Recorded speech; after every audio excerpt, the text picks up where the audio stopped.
Chapter 1395 An Ordinary Person's Daily Life 1/8. You have a chance to meet His Holiness. Barton heard a man in a dark blue bishop robe say to him. No matter how hard he tried, the other man's face was indiscernible. It felt like his face was covered with a gray, blurry gas. Of course, this wasn't an important matter. As a devout believer of the Lord, it was definitely the greatest honor for Barton to meet a proxy of Him. This made him so excited that he couldn't say a word. His body trembled as he followed the bishop to the back, entering the hall one step at a time. Barton couldn't describe the hall in detail either. He only knew that it was very grand and magnificent, one that exuded an immense pressure. He could only bow his head obediently. Finally, he arrived in front of the steps. At that moment, he seemed to receive permission as he subconsciously raised his head. Then, he saw a golden retriever. This dog wore a deep blue, gorgeous robe that resembled a curtain. It wore a papal tiara with many gems embedded in it. It sat on a huge throne and watched him quietly. Barton was stunned. This is the pontiff? Barton was shocked and panicked, a strong sense of fear rising in his heart. He opened his eyes abruptly and saw the morning light illuminating the ceiling. Phew! Barton sat up, panting slightly, trying to extricate himself from the influences of the dream as quickly as possible. What happened? His wife sensed something amiss and got up. Barton shook his head. A nightmare. He didn't tell his wife the truth. He dreamed that the pontiff was a golden retriever. He could bet that his wife would say in horror, "How can you have such sacrilegious thoughts?" If that were to happen, he could only shrug his shoulders and say, "Just kidding. I can't bring my troubles into my family life. This is a paradise for humans, meant for relaxing." Moreover, women can hardly understand more profound questions. They have traits in being perceptive to thoughts and love. Barton didn't dwell on the contents of his dream anymore. He got out of bed and went to the bathroom to brush his teeth. After breakfast, he kissed his wife and children before leaving his residence and taking a trackless public carriage to the working district at the edge of the city. He was under the employment of the Lone Relic Search and Preservation Foundation with a sizable salary. In places like the capital of Eastchester County, Stone City, he was considered to be upper middle class. On the way, Barton studied the streets outside out of boredom. Due to not being directly affected by the war, Stone City still retained its former prosperity. Carriages, bicycles, pedestrians, and wild dogs came and went. It was lively and noisy. Barton was already used to such a scene. He didn't have much of an impression of it, but the dream from last night made him uncomfortable every time he saw a dog on the street. It was as if it was the incarnation of the pontiff, one that he needed to bow to and greet. "Holy Lord of Storms, please forgive your penitent servant." Barton raised his right hand, clenched his fist, and gently struck his left chest. After a while, he arrived at the Lone Relic Search and Preservation Foundation. As he greeted his colleagues, he walked into his office. After hanging up his hat and coat, Barton relaxed and leisurely prepared some special black tea for himself.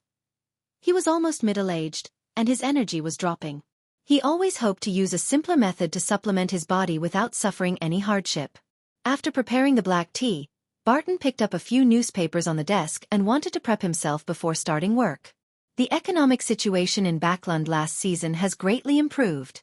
Another pirate at the level of king has appeared in the Sonia Sea and the Berserk Sea, Queen of Stars. Desi Bay Fruits Trade Fair. After reading the newspaper slowly, Barton took a sip of black tea and started his work. A letter from Vernal? Barton found a letter from an old friend as he examined the documents on his table.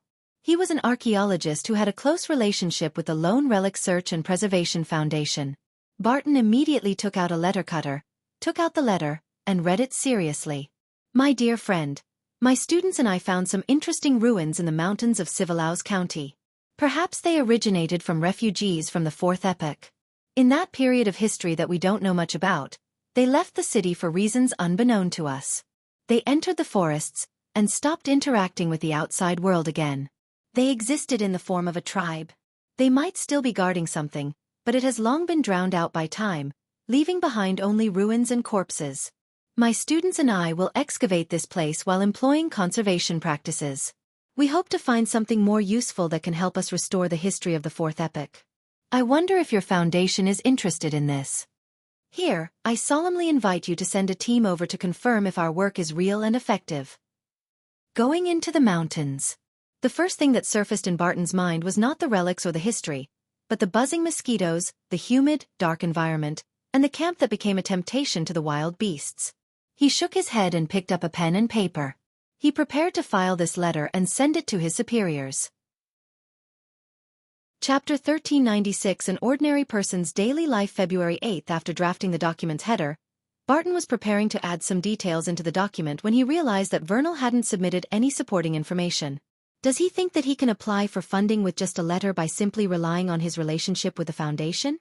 Barton looked around the table and muttered to himself in puzzlement.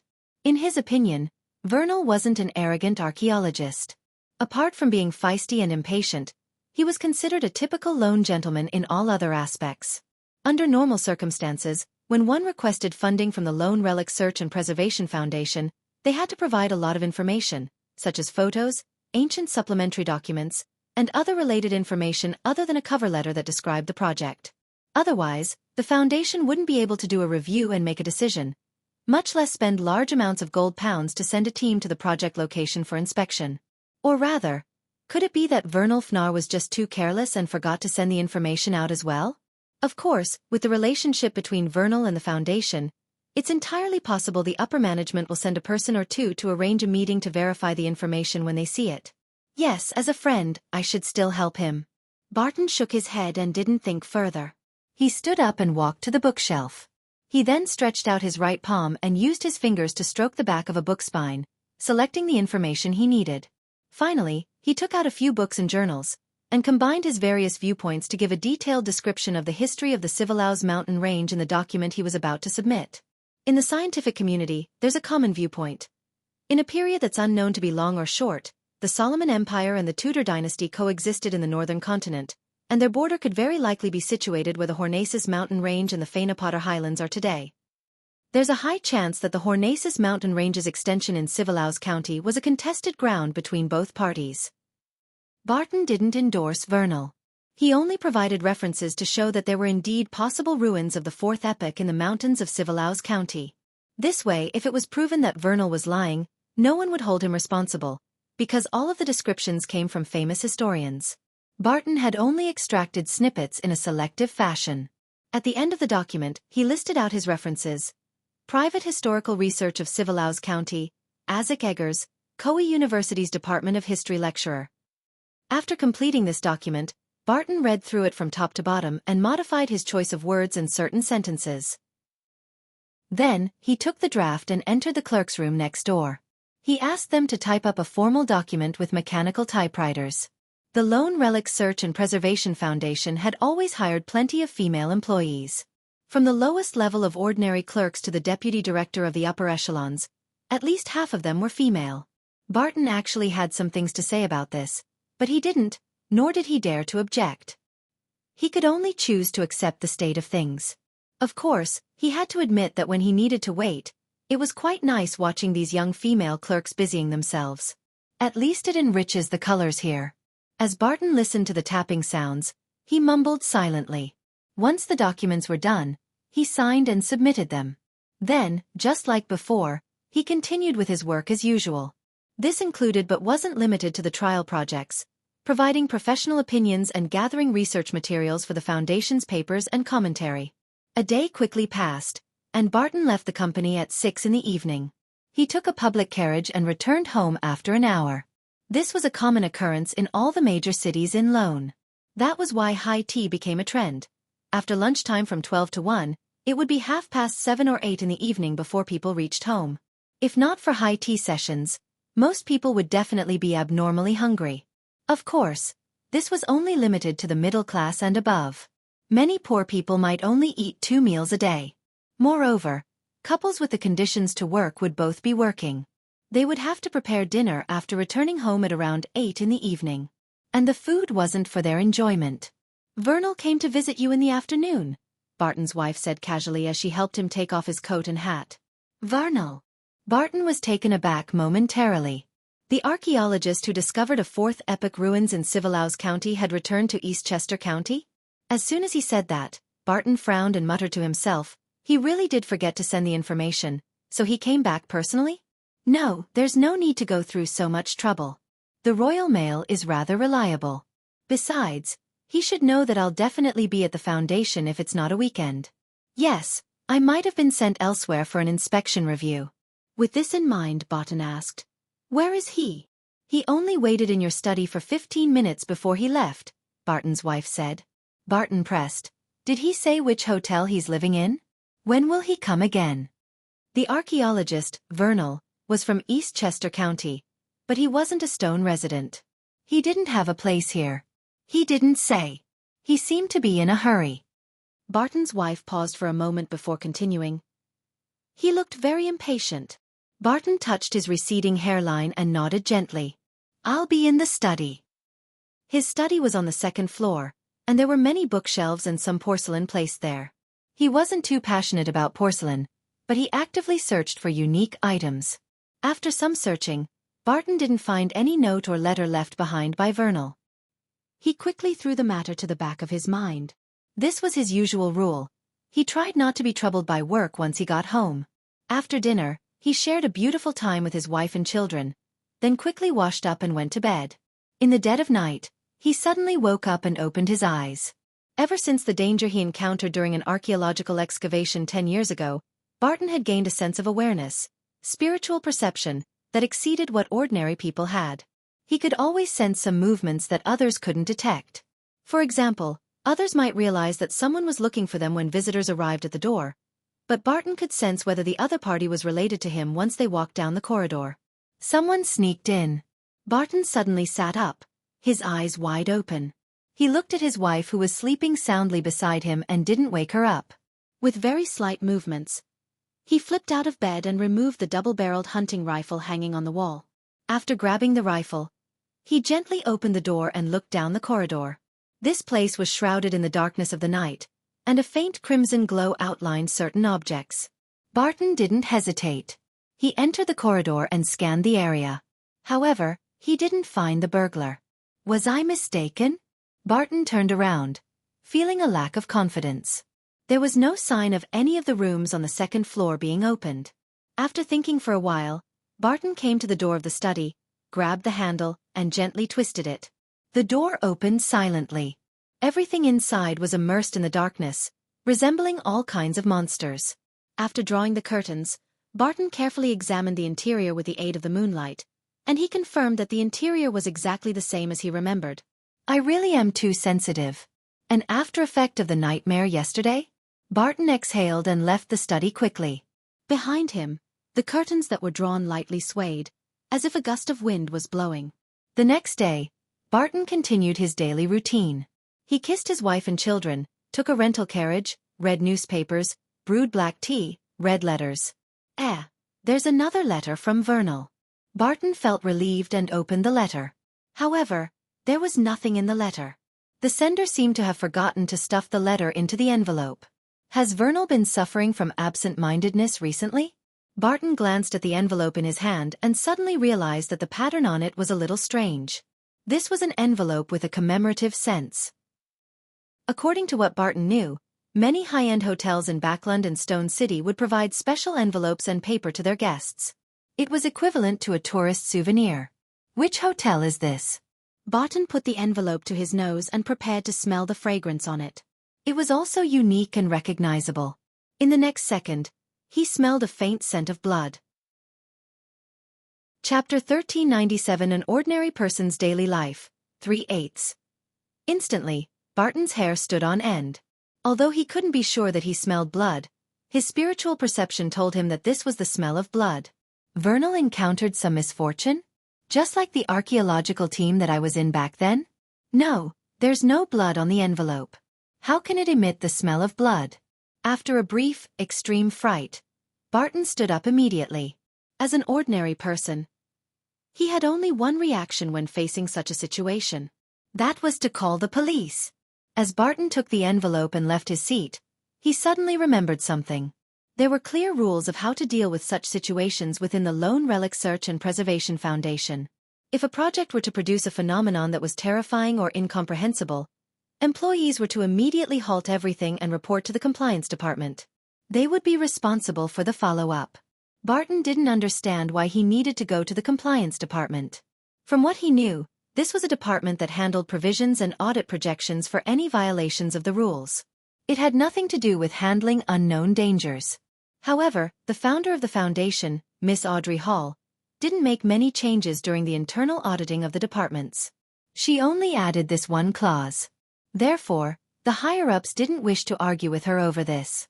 And obviously I'd prefer to meet the head of security, Barton muttered as he walked out of his office, heading straight for the compliance department at the end of the corridor. Knock, knock, knock. He tried his best to compose himself and knocked on the door 3 times in a gentlemanly manner. Come on in. A voice without any uniqueness came from inside. To be frank, Barton didn't know much about his colleagues at the compliance department. He only knew that they were cold and heartless. They acted quickly and easily caught any parasites within the foundation who tried to cheat the foundation for funding. Taking a deep breath, Barton turned the doorknob and pushed open the door. In his mind, the compliance department likely worked in an abnormally dark environment. Everyone maintained their silence and exchanged a few words from time to time, deciding the fate of a project and its principal investigator. However, the first thing that entered his eyes was bright sunlight, colorful decorations, and an open and bright setting. What's the matter? A black-haired, brown-eyed employee with no special features from the compliance department greeted him. He was wearing a thick black coat, which didn't seem to be able to withstand the cold winter weather in Eastchester. In addition, Barton sensed that the voice of this compliance department employee had a Backland accent to it. Either he was born there, or he had stayed there for quite some time. He isn't cold, mechanical, and difficult to get along with. He even feels friendly. As such thoughts flashed through Barton's mind, he said hurriedly, "A partner of ours seems to have encountered a situation." The letter he sent only consisted of an envelope. There's no content inside, and there's the smell of blood coming from it. The employee from the compliance department didn't show any change in expression. He nodded and said, "Show me the envelope." Barton passed archaeologist Vernal's letter. Only then did he realize that he was being rude. He hurriedly asked, "I'm sorry. How should I address you?" The employee from the compliance department raised the envelope and carefully looked at it against the sunlight. He then casually replied, "Pacheco Duane, Deputy Director of the Compliance Department, an experienced solicitor. Just call me Pacheco." Without waiting for Barton's reply, Pacheco lowered his arm and said with a serious expression, "Indeed, there are some abnormalities. A preliminary conclusion is that this letter is from the Clough Hotel in the city. I once lived there for some time, and I know that they like to emboss Lavender Castle on their envelopes and paper. Do we need to call the police?" Barton blurted out. Pacheco shook his head. "Not for now. Let's go to the venue to confirm the situation. This requires your assistance." "I don't know that, partner." "All right. I'll go with you." Barton hesitated. After exiting the Lone Relic Search and Preservation Foundation and boarding a rental carriage, Barton found the silence rather awkward. He took the initiative to ask, "Pacheco, you're from Backland?" "No." Pacheco shook his head. "I'm from Mid-Seashire. I just happen to have lived in Backland for nearly 15 years. Why did you leave Backland?" "I heard that it's the city most suitable for lawyers to develop their career," Barton said casually. Pacheco smiled and said, "But it's also a place full of competition." "All right, I was just joking. I was once a personal lawyer and partner of From's Cage, a steam car mogul. Later, he invested in the Backland Bike Company, and I began to work as the company's legal advisor." Barton was suddenly enlightened. "Miss Audrey has a large number of shares in that company. Did you get to know her because of that?" "That's right." Pacheco sighed. "In the war, Fromis unfortunately passed away. His estate fell into dispute. As his friend, I helped his widow and children obtain quite a large share. As a result, I offended some people. This made my situation in Backland become difficult. Fortunately, Miss Audrey extended an olive branch to me and invited me to Eastchester County to work at the foundation as Deputy Director of the Compliance Department." With Pacheco telling him such matters, Barton felt a closer bond with him. He was slightly puzzled and asked, "Why did they target you? You were just carrying out your duty as a friend and a lawyer. Those people should aim at the widow and children of From's Cage." Pacheco laughed self-deprecatingly and said, I use some inappropriate methods. Also, Framis has other friends to take care of his widow and children. As they chatted, the rental carriage arrived at the Clough Hotel in Stone City. The location of the hotel was rather good. The street was beautiful and quiet, and they only needed to walk for 10 minutes to reach the most bustling streets in the city. After entering the hotel and finding the boss, Pacheco asked directly, We've come to find a friend named Vernal. Through their casual conversation, he had already grasped the general situation of the target. The boss frowned in puzzlement.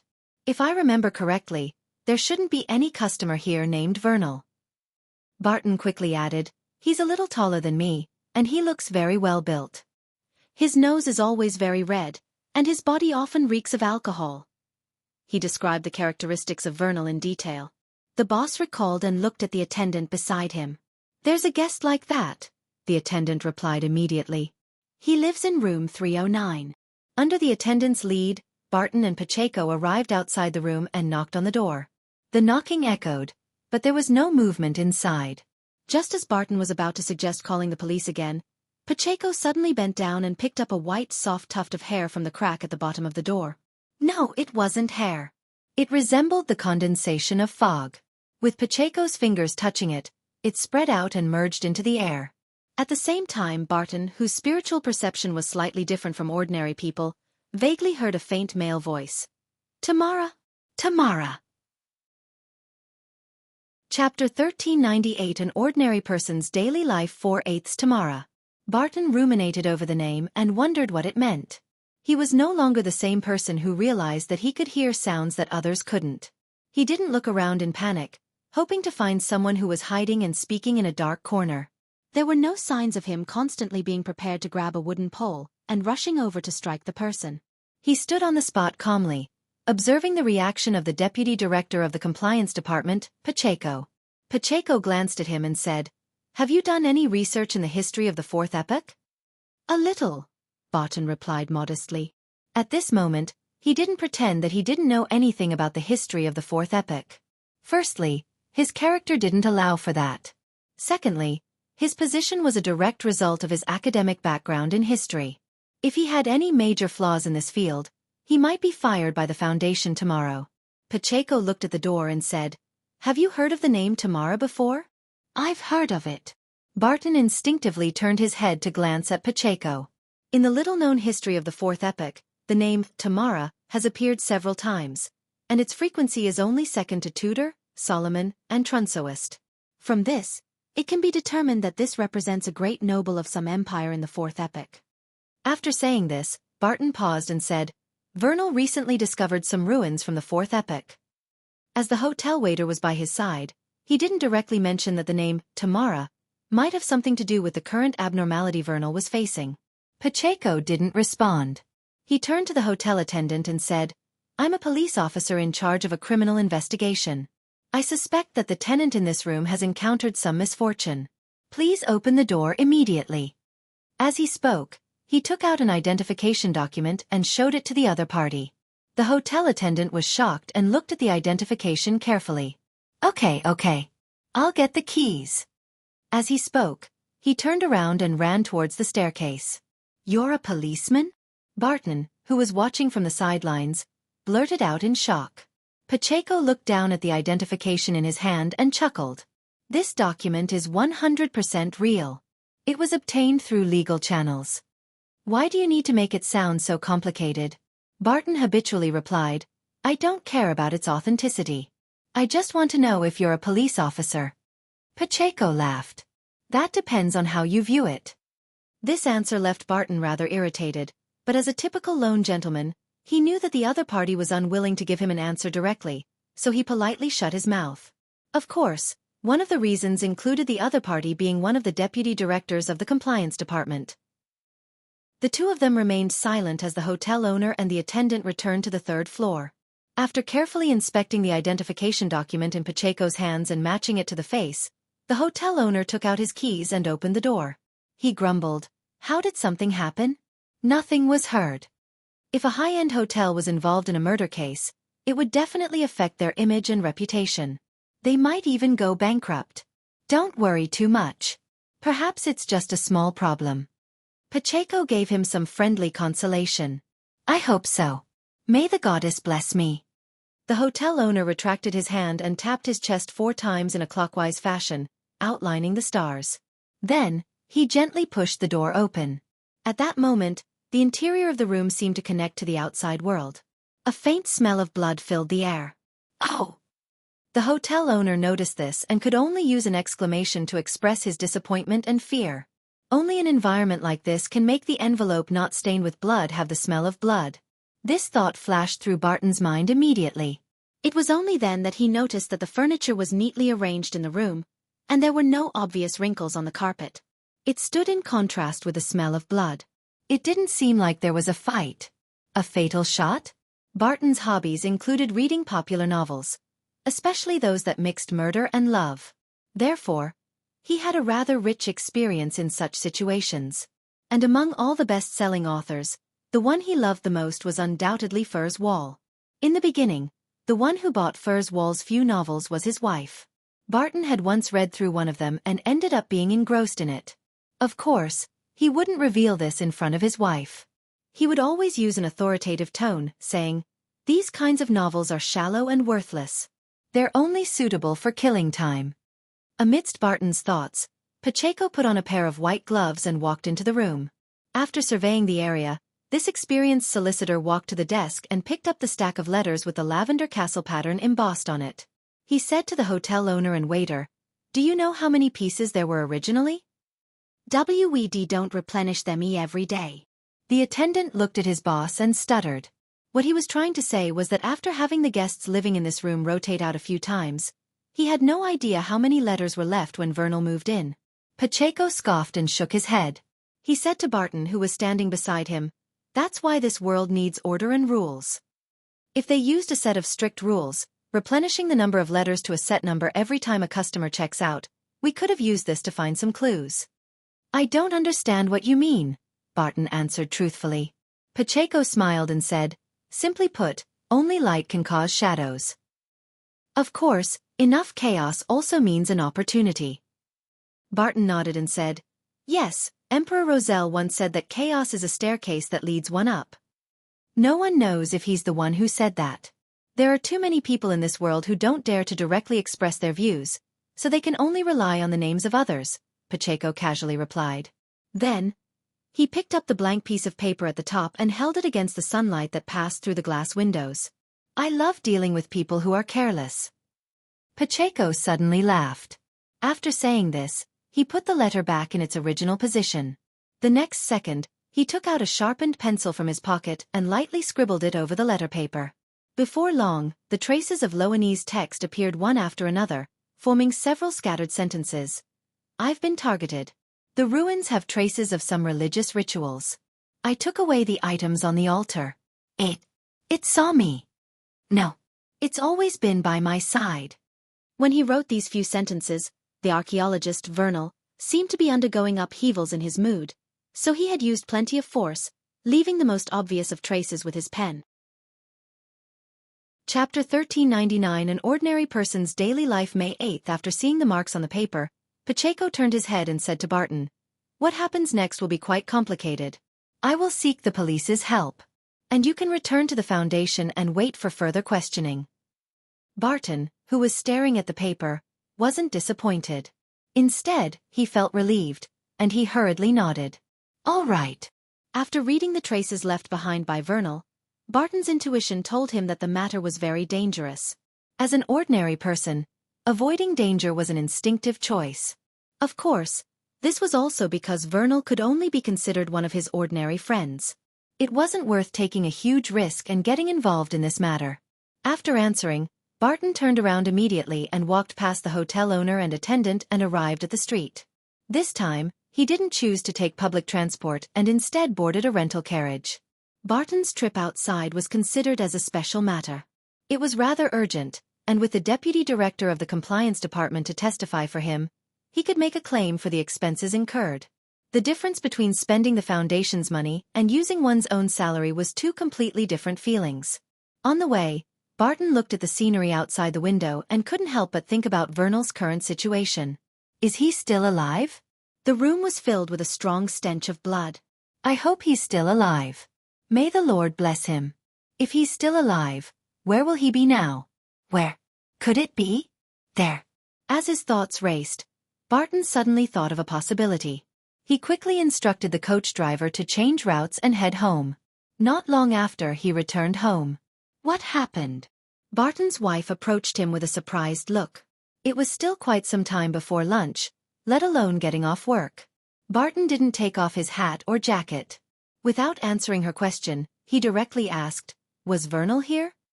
"He came to visit you 15 minutes ago. I told him to wait in the study room and send Wells to the foundation to look for you," Barton's wife replied honestly. Wells was their family's valet. And clearly, 15 minutes wasn't enough for him to reach the Lone Relic Search and Preservation Foundation. This was what puzzled Barton's wife the most. Right. Barton nodded heavily. He hurriedly passed through the living room, went up to the second floor, and entered the study. In the study room, the windows were wide open and the curtains were slightly rolled. There was no one there. "Vernal!" Barton shouted, but there was no answer. He jumped out of the window and left. Barton frowned. He looked around seriously and discovered that the books on the bookshelf were in a mess. It was a set of historical books that were split into 3-parter volumes. Barton's habit was to arrange them from right to left, and now it was going from left to right. He took a deep breath and quickly walked over to retrieve the 3 books. After a thorough examination, Barton found that a page in the middle had been folded. He quickly flipped to that page and opened a corner. Scribbled there simply with a pencil were the words, "The refugees of the 4th epoch worshipped an evil god." Man. Barton panicked and turned horrified. He stuffed the book back. Without much thought, he ran out of the study and towards the stairs, preparing to find the deputy director of the compliance department, Pacheco.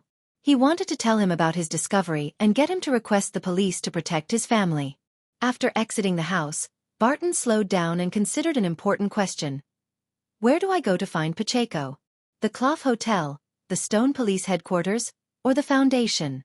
After a brief moment of thought, Barton decided to return to the Foundation and look for other employees of the compliance department. At that moment, a rental carriage stopped outside his door as Pacheco Duane alighted. "We discovered that Vernal came to your house again," the deputy director of the compliance department explained quickly. Barton heaved a sigh of relief and replied without hesitation, "Yes, but he has already left. However, he left some clues behind."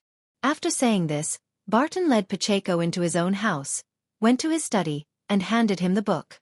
Pacheco looked at it for a while, then gently slid his finger across the surface of the text. Right on the heels of that, he took out the pencil he had used previously and wrote beside Vernal's comment, "Call the police." After doing all of this, Pacheco stuffed the book back to its original position.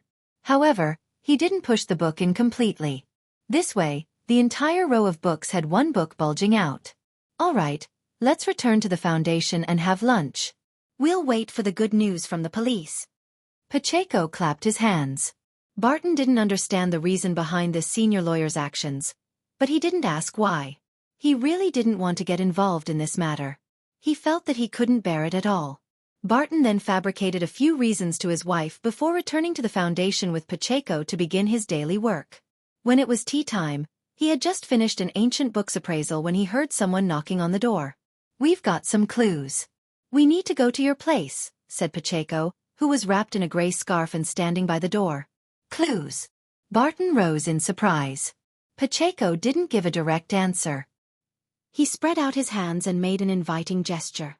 Barton couldn't refuse and went home with the other party. Vernal came again. His wife clearly sensed that something was amiss and went to the door in horror. "It's fine. Just some minor problems." Barton maintained his image as a man and consoled his wife.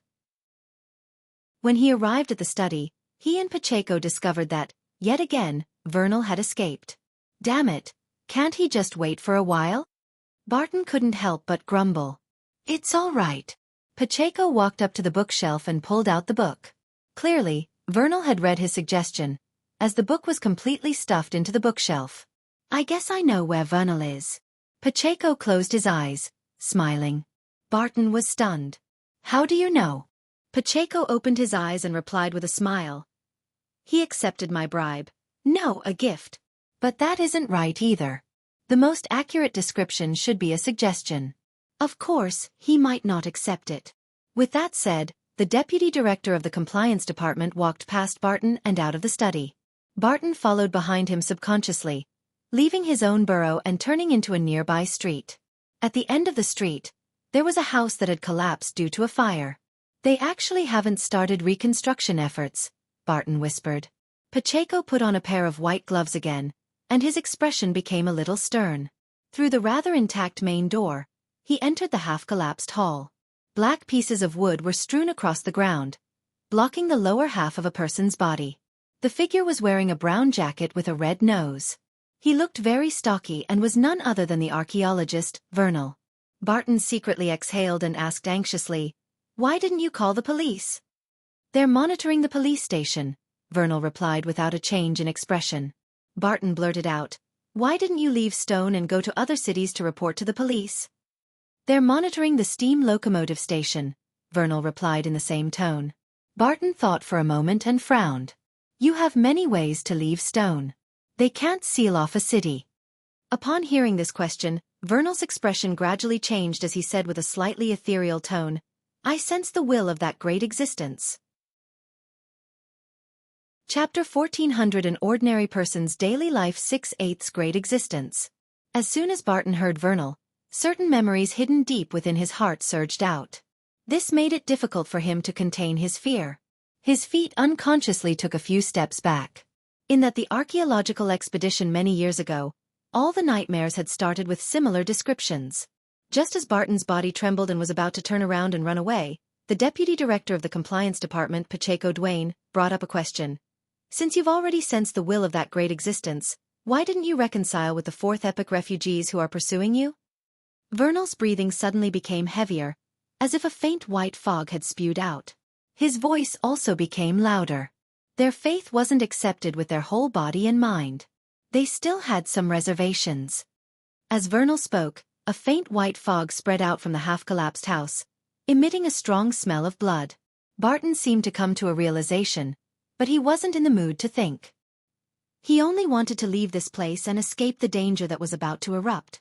However, Pacheco was rather calm. He looked at Vernal and asked warmly, "You've been visiting Mr. Barton all this while, and writing letters to the Foundation. What kind of help do you want us to provide?" Upon hearing this, Barton was taken aback. If it were another occasion, he would definitely imagine that Pacheco was asking what kind of legal advice Vernal needed. At a time like this, didn't he only have two options? He could either escape and report this to the police, or take out his weapon and fire a bullet at Vernal or smack him in the head with a pole. Barton was full of doubts about Pacheco's way of handling things. With faint white fog lingering at the tip of his nose, and with his eyes that were glowing with gray light, Vernal didn't show any resistance to this kind of exchange. His expression became solemn as he replied in a dignified tone, "Two things. First, bring this item to the suburbs and return in the evening." While speaking, Vernal threw a glass bottle with a slender neck. The glass bottle seemed to be very sturdy. Even when it fell to the ground, it didn't seem damaged at all despite hitting a rock. Its interior was filled with pale white, thin, almost illusory fog. At that moment, Barton acutely sensed that the body of this deputy director of the compliance department had stiffened a little, as though he had sensed something unusual. Vernal didn't observe their reactions and continued, "Secondly, when you are searching for ancient artifacts, help me find similar items." As he spoke, he took out a piece of paper and spread it open.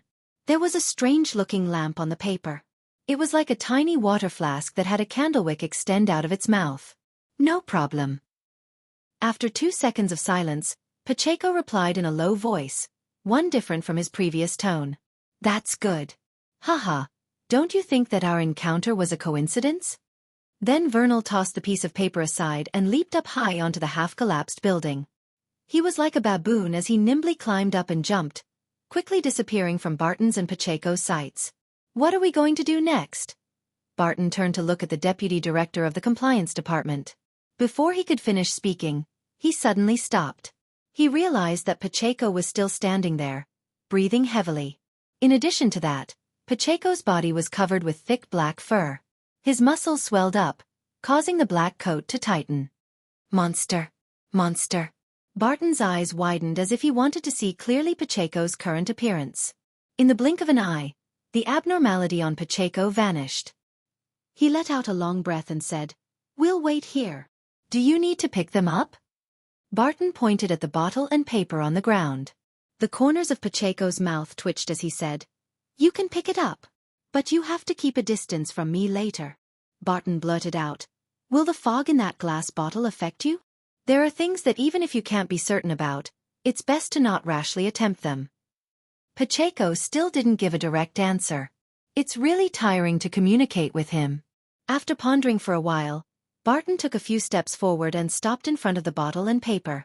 Just as he bent down to grab the two items, his eyes suddenly lit up with a weak light. Immediately after, a pair of boots appeared before his eyes.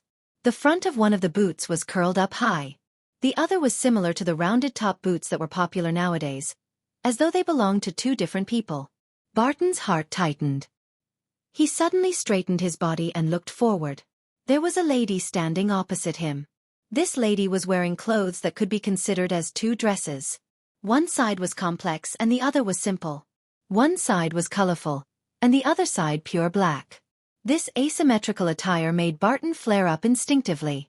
He wanted to tear off her clothes and give her a normal dress and a pair of normal boots. This impulsiveness didn't contain any trace of a male's desire to harm women. It was purely because of his disgust and repugnant feeling toward such a sense of aesthetics. After enduring the discomfort, Barton cast his gaze at the lady's head. She had a pretty face, a high nose bridge, full lips, and a pair of dark gray eyes that were rarely seen. She looked to be in her 20s. Barton didn't feel any amazement. Instead, he felt that the lady's appearance was rather strange. After a few seconds, he finally understood the reason. The lady's face was devoid of expression, unlike a real person. It was closer to a wax statue. Vernal has already left.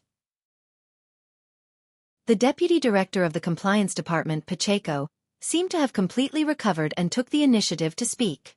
The lady's gaze swept across the bottle and paper in Barton's hand. "What does he want you to do?" "Bring this bottle to the suburbs and return only in the evening. Also, we are to help him find the item drawn on the paper," Pacheco answered frankly, putting on an attitude as though he was unwilling to be the lady's enemy. The lady nodded and said, "Give me the bottle." As soon as she finished speaking, Barton seemed to have heard an order that couldn't be disobeyed. He instinctively threw the thin-necked bottle in his hand at the other party. Pacheco seized this opportunity and asked, "You're a member of the Tamara family?" The lady caught the bottle and looked down. "I didn't expect anyone to remember us," Pacheco replied with a smile.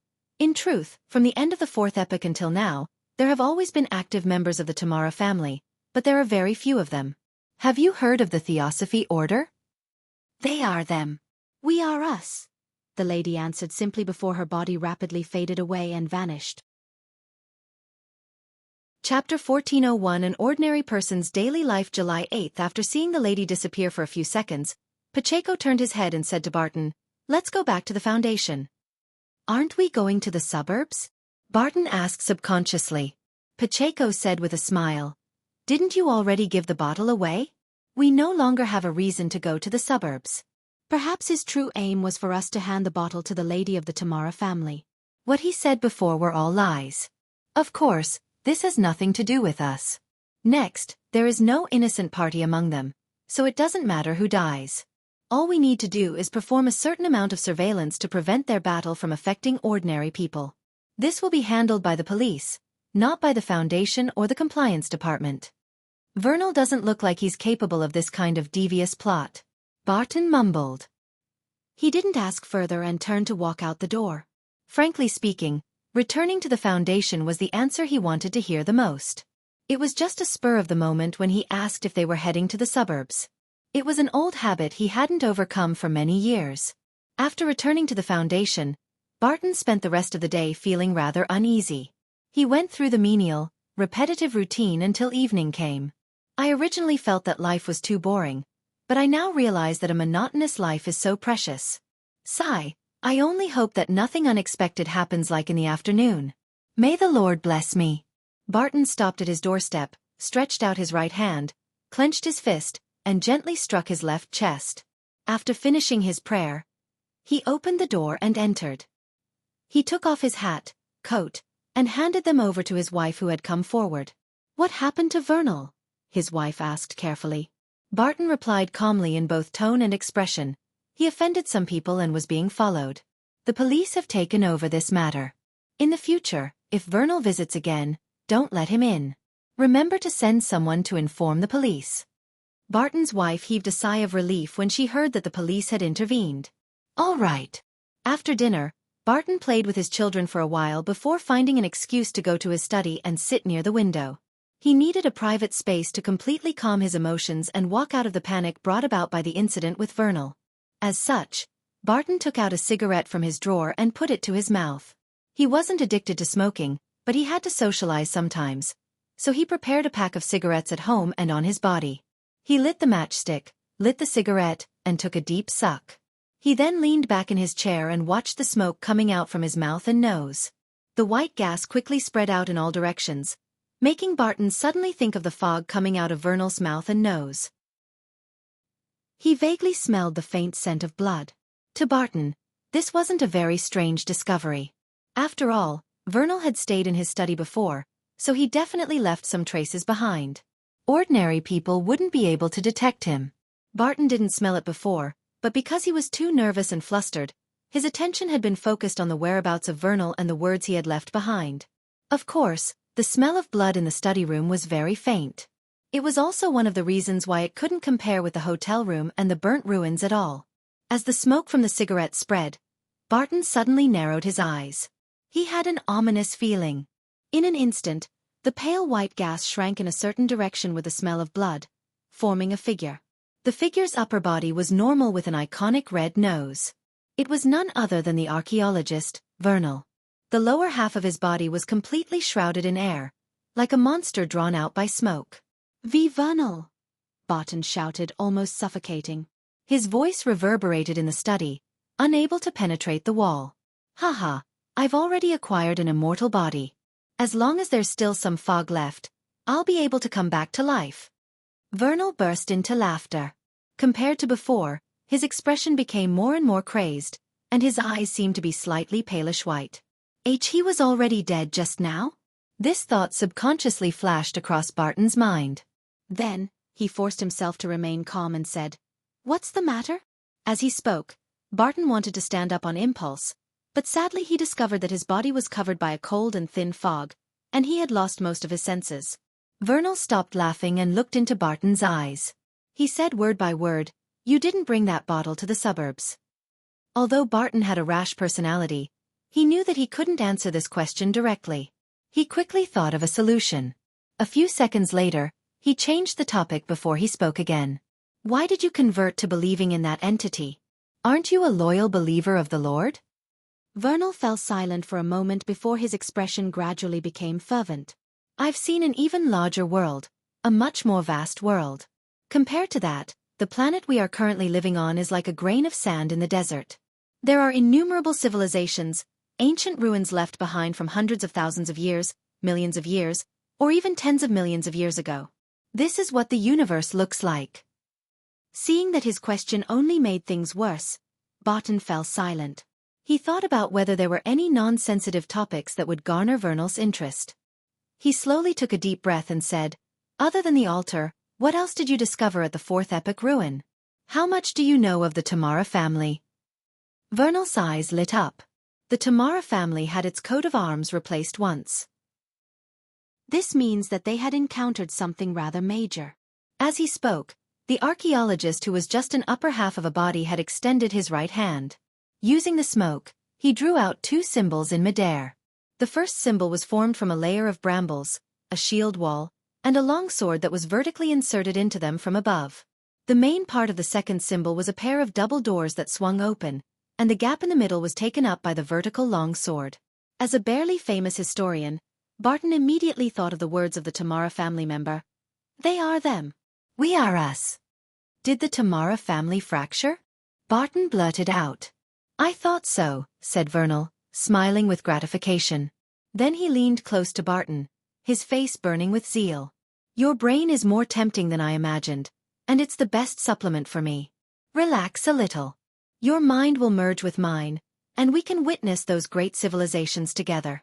He looked very weak and eager to recover. Barton's heart thumped wildly, and he tried his best to avoid the other party. But no matter how hard he struggled, his body seemed to freeze. He was unable to move at all. Just as he was about to close his eyes, Barton suddenly felt a sharp pain in his right hand, and he immediately regained consciousness. The pale white fog in front of him and the monster-like Vernal disappeared as if they had never appeared. Barton lowered his head numbly and saw that the cigarette in his right hand had reached its limit, burning his fingers. It was a dream? But I found it so realistic. Barton threw away the cigarette in his hand and instinctively stood up using his spirituality and walked to the window. He looked out at the streets and saw that under the street lamps, many pedestrians were passing by in the darkness, wanting to rush home as soon as possible. Among them, an ordinary golden retriever was taking a casual stroll. Chapter 1402 An Ordinary Person's Daily Life August 8. The scene in front of him was so ordinary that Barton didn't feel that there was anything wrong with it. Although he vaguely felt that there was something familiar about it, he didn't think that it was worth puzzling over it. How could a daily scene not be familiar? His gaze shifted as he looked up into the sky. He saw the crimson moon quietly hanging in the sky, shining with light, causing his mood to settle down involuntarily. At that moment, Barton seemed to have let go of an invisible burden. His body and mind were unusually relaxed. He no longer had the same fear, anxiety, and frustration from before. His spiritual intuition told him that Vernal's matter had come to an end, and it would no longer affect his life. Holy Lord of Storms. Lord, thank you for your blessings. Barton immediately struck his left chest with his right fist and muttered to himself. Without anxiety and tension, he felt exhaustion overwhelm him like a flood. It surged from the depths of his soul, drowning his brain, limbs, and every cell in his body. Barton couldn't help but use the back of his hand to cover his mouth. He yawned, but a satisfied smile appeared on his face. He didn't stay in the study any longer and turned around to leave. He returned to the bedroom and took a pleasant bath, enjoying himself as he drank a small glass of red wine. That night, Barton didn't dream anymore and slept exceptionally soundly. When he woke up in the morning, his mind was relaxed and his spirits were rising. It was as if he had obtained a new life. Looking at his wife who was still sleeping beside him, Barton carefully got up, changed his clothes, and walked around the neighborhood. He had never realized how wonderful his district was. The air was fresh, the environment was peaceful, and the scenery was pleasant. Even the pedestrians were cultured. This made Barton's mood even better. Once again, he deeply understood that the matter with Vernal had come to an end, and he had returned to his normal peaceful life. He maintained his mood and went home to enjoy breakfast with his wife and children. During this process, he even told his wife about a joke he read in the newspapers and fulfilled his children's tiny requests. Seeing the smiles on his wife and children's faces, Barton felt satisfied. Then, he put on his coat, hat, and cane before heading out to take a trackless public carriage. He walked all the way to the Lone Relic Search and Preservation Foundation at the periphery of the city. After entering his office, Barton found his usual daily pace. He didn't get right down to work but prepared the special herbal black tea he had prepared himself. With the black tea, he leisurely read the newspapers that he didn't subscribe to at home. Then, he picked up the letters and documents he had received and read them. Such a process and pace made him feel exceptionally comfortable. The only difference was that Barton was still a little worried about receiving yet another letter from Vernal. However, this concern didn't turn into a reality. About 15 minutes later, someone knocked on his office door. "Please come in." Barton picked up his cup and took a sip of his black tea. The person who entered was the ordinary-looking deputy director of the compliance department, Pacheco Duane, who didn't have any characteristics that stood out but still managed to give off a warm and friendly vibe. "Did you sleep well last night?" asked Pacheco as he stood at the door. "Excellent." Barton didn't hide anything. Pacheco nodded and smiled. "Seems like you've really gotten rid of the effects from this matter." Barton didn't mention the nightmare he had had. Instead he asked, "What about you?" "I also slept very well," Pacheco replied with a smile. "The police have already taken over this matter. It's said that they found Vernal last night. Unfortunately, he apparently encountered some misfortune. Poor soul, I hope he can rest in peace." Barton didn't pray that the Lord would protect him, because Vernal had already abandoned his faith in the Lord of Storms. If there were really any blessings to be bestowed, then it would definitely be lightning blasts and storms. With that said, he thought of the help that Pacheco had provided and his friendly attitude. He said, "Shall we have lunch together later?" "Are you treating?" asked Pacheco with a smile. "Of course. It's a pleasure to meet a friend like you." Barton stood up and bowed gentlemanly. Pacheco nodded slightly and said, "Then I'll wait at the compliance department for your invitation. Before 12. No problem." Apart from being grateful to him, Barton also felt that knowing the deputy director of the compliance department would be a great help to his future work. Furthermore, he believed that Pacheco was just like him. In some aspects, he was stronger than the average person. After seeing Pacheco leave his office, Barton sat down again, silently and slowly exhaling. As an ordinary person with a normal IQ, he could tell that the matters regarding Vernal were very strange. It involved the problems of mysticism and religion. In addition, he was actually very interested in the details of the Tamara family's fracturing and the secret history of the Fourth Epoch, and the details to which Vernal had encountered. However, he knew that he couldn't probe further. It was thanks to the great luck of an ordinary person for him to be able to see the tip of the iceberg without dying. If he wanted to figure out the situation beneath the water surface, he would definitely drown to death. The past archaeological expedition made Barton not dare to take the risk, nor did he want to take any risks. To him, curiosity was probably the most worthless thing. After pondering for a while, Barton continued his work. When it was almost noon, he tidied the items on the table and picked up the coat and top hat hanging on the clothes rack. He left the office and walked to the door of the compliance department. Knock, knock, knock. Barton knocked on the wooden door in front of him. Soon, Pacheco opened the door and glanced at Barton. "Give me another 5 minutes. I still have some matters to settle." "No problem." Barton didn't mind at all. "Come on in and wait," Pacheco said casually. Barton didn't stand on ceremony. He walked into the compliance department and found a chair to sit down. As his gaze moved, he realized that there were about 6 to 7 members in the compliance department. Just then, he heard someone knocking on the door. Without waiting for the employees of the compliance department to get up, the door creaked open. The first to enter was the vice president of the Lone Relic Search and Preservation Foundation. He was a lively old man. He looked around and paused for a second before saying, "Seems like everyone is here.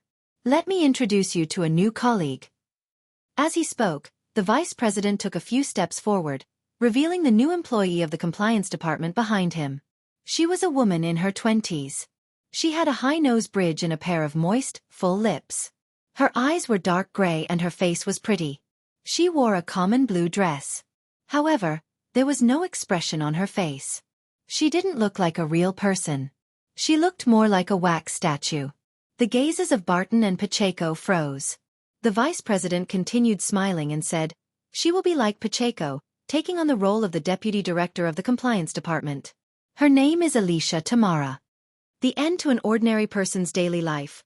Author's note: there's no way to go in-depth in the end to an ordinary person's daily life. This is just a showcase of the tip of the iceberg without going deep. Yes, it's also an experimental form of narrating the story. If the ending is meant to have the effect of horror without any consideration of values, then it will be written as such. As he spoke, the vice president took a few steps forward, revealing the new employee of the compliance department behind him. She was a woman in her 20s.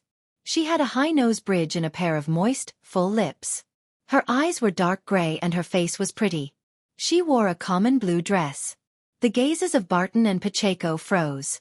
At that moment, the lady's lips curled up as she said with a radiant smile, "Hello everyone. I'm Alicia Tamara." Chapter 1403 In Modern Day 1 I'm an ordinary company employee. My greatest joy every day is that I can clock off on time.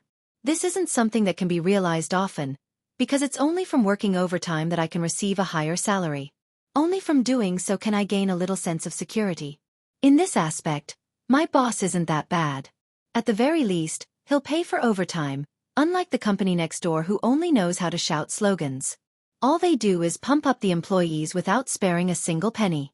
Based on my observations, they aren't far from closing down, because their boss is already trying to sell off second-hand computers on his WeChat moments. This isn't something I discovered. I'm not friends with their boss on WeChat. This comes from the mouths of the employees. In this world, it's sexist to say that there's gossip where there are women present.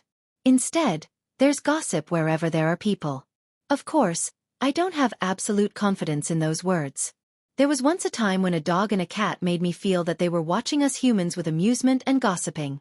Just like now, the golden retriever that always appears near my office building is sitting at the entrance. Seriously, looking at the grooming of its fur, it doesn't look like it doesn't have a master. How can someone walk a dog without a leash? This kind of person shouldn't be rearing pets. They have no morals at all. There's a necklace around its neck, a rope, and the end of the rope is in its mouth. As I mumble, I recall of an emoticon that has been trending online. It has strong self-control. I snort and cast my eyes beyond the glass doors. The sky is so dark, and large beads of raindrops pummel through the stuffy humid environment and crash into the ground. Fuck, it rained so quickly. At this moment, I want to question God. It hadn't been easy for me to get off work on time today. To think that I would encounter a storm. Furthermore, I didn't bring an umbrella with me. Back when I was in the office, I noticed that it was dark and gloomy outside and knew that a storm was coming, but I thought I had enough time to get to the bus stop. By the time my bus arrives close to my rented apartment, the rain should have stopped or be reduced to a drizzle. After all, it's summer and the rain comes and goes quickly. I can't help but raise my middle finger at God. Helpless, I turn my head to look at the golden retriever by the door and casually say, "You didn't bring an umbrella as well?" That was just a self-deprecating comment of mine. But the next moment I'm shocked. The big golden retriever rolls its eyes at me. It rolled its eyes at me. Its eyes. I knew it. This dog has some humanity in it. I look away and mutter. I examine the storm outside again, wondering if I should just run to the bus stop. I sniff and, considering how I haven't recovered fully from my cold, I hold back the urge. Sigh, as a grown man, isn't it normal to only bring a phone, a transportation card, and a key access card? Who would carry a bag and have an umbrella inside for no reason? These days, I don't even keep change on me. Forget it. I'll just go back to the office and kill time. I'll browse through websites and wait until the rain becomes a drizzle before I leave. If it really doesn't pan out as I expect, then I'll order takeout. I sigh and turn to walk to the elevator. Suddenly, I notice an additional vending machine in one corner of the building lobby. Summon coffee? I suddenly feel like drinking something. I did as I thought. With the financial freedom to buy beverages below 10 yuan, I confidently walk over to the vending machine and take a gander at the beverages on sale. My Zone, Nongfu Spring, Master Kong Iced Tea, and Jasmine Tea. I notice something strange when I look through the beverages on display. It's a box, placed in the corner of the topmost row of beverages. What the hell? I glance at the screen and read the scrolling images and text. Soon, I understand what the box is. It's the recently popular real-life loot box. There are loot boxes even with beverages these days? It really is a tax on one's intelligence. Gambling is indeed exciting. I mutter as I scan what possible contents might be in the loot box. Damn, this is interesting. This loot box is actually related to a new beverage product. It has never appeared on the market before, the bottle has a unique design, and the names are very stylish. Seer, Apprentice, Bard, Warrior, Sleepless. I like that. There's also Lawyer, Assassin, Hunter. I glance at the price of the loot box and realize that it only costs 5 yuan. It's cheaper than I expected, so I decide to give it a try. Life is short, so why not give it a try? As a slave of society, the daily working hours go from 9 to 6, 7, 8, 9, 10. Excluding work time, eating, sleeping and commuting, there's very little free time for leisure. Even the monotonous life would get to robots with this happening day after day. It's just so boring. The property prices are even more depressing. They make you lose the motivation to work hard. One becomes dejected or just takes on a mantra of letting things come as they may. To be able to find a new thrill in cheap forms of entertainment other than novels, comics, videos, and games can be considered a surprise. Taking my phone out, I start scanning the QR code. At the same time, I mutter a few names in my mind. Seer, Sleepless, Spectator, Assassin. These are the beverages that I hope for the most from the loot box. I will be satisfied as long as it's one of them. After paying, the vending machine seemed to be stuck. It didn't move for quite a while. I suspect that it's trying to cheat me. Is it packaging it on the spot? I complain as I seriously consider making a complaint. At this moment, the vending machine finally showed signs of movement. Chapter 1404 In Modern Day Too Nice. I can't help but snap my fingers with my free hand. As someone who has never even won a consolation prize, to be able to get a beverage I wanted is simply exciting. Furthermore, the most important thing is that I only spent 5 yuan. Otherwise, I'll definitely hit it trying it 10 times in a row. I need to keep this bottle well. I put away my phone, open the can, and take a mouthful of the beverage. In the next second, my head suddenly turns a little numb. I feel like everything around me has become abnormally blurry, and my entire body becomes light as though I'm about to turn into a feather. In this strange feeling, I vaguely hear muffled ravings that sound like fingernails scratching a blackboard. The taste of a demoness ain't bad. The taste of a demoness ain't bad. The taste of a demoness ain't bad. This brings an indescribable pain, and I lose all my ability to think. By the time the torture ends, I can't remember what happened towards the end, but I know that my face must have been very twisted and hideous. Fuck. What the hell is this beverage?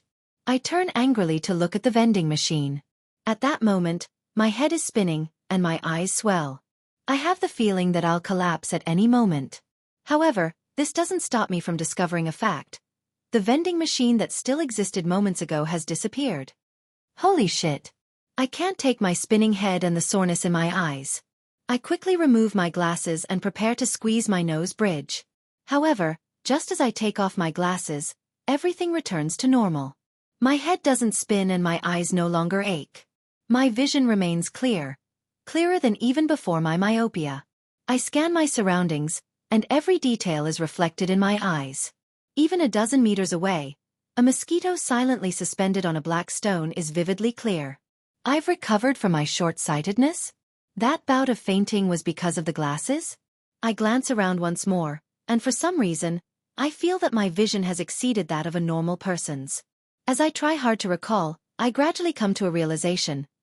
I can change part of my body structure for a short amount of time. I can obtain feather-like lightness. Even if I jump from high above, I won't be hurt.